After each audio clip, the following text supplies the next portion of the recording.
మన ఫ్యామిలీ అందరికీ good morning అండి. అందరూ కాఫీలు టీలు తాగారా, టిఫిన్లు చేశారా? పొద్దున్నే చల్లటి స్వీట్తో మీ ముందుకు వచ్చానండి. స్వీట్ అనే కాదు, అన్ని రకాల బాగుందండో ఈ స్వీటు. కంటికి అందంగా, నోటికి కమ్మగా, కడుపుకి చల్లగా, మనసుకు హాయిగా, అన్ని విధాలా కూడా బాగుందండి. ఇంతకీ ఇదేంటనుకుంటున్నారా? కొంతమందికి అర్థమైపోయే ఉంటుంది, ఫ్రూట్ సలాడ్ అండి.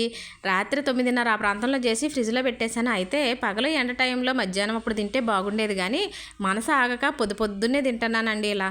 మా అమ్మమ్మ ఎప్పుడు ఒక సామెత చెప్పేది, వండిందాక ఆగినమ్మ చల్లారిందాక ఆగలేక వండుకున్న పరమాన్నాన్ని అరచేతిలో వేసుకుందంట చల్లారక ముందే.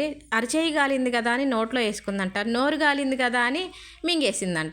అప్పుడు కడుపు మండిపోయిందంట. అంటే ఆడవాళ్ళలో చాలామందికి ఆతృత ఉంటుంది కదా, ఏదైనా వంట చేసామంటే రుచి చూసిందాక మనసు ఆగదు. అయితే ఇప్పుడు నేను తినేది కాలేదు కాకపోయినా ఫ్రిడ్జ్లో పెట్టేసి మధ్యాహ్నం ఎండ టైంలో తింటే చాలా బాగుండేది, కానీ మన సాకి ఇప్పుడు తింటున్నాను. ఇంతకీ ఈ ఫ్రూట్స్ సలాడ్ ఎలా చేశానో మరో వీడియోలో చూపిస్తాను. చూసి మీ ఇంట్లో మీ వాళ్ళకి చేసి పెట్టారంటే కంపల్సరీగా మీ ఇంట్లో వాళ్ళందరూ మిమ్మల్ని మెచ్చుకుంటారు, నాది గ్యారంటీ. అంత బాగుంటుంది. మరి ఈ వీడియో నచ్చితే లైక్ కొట్టండి.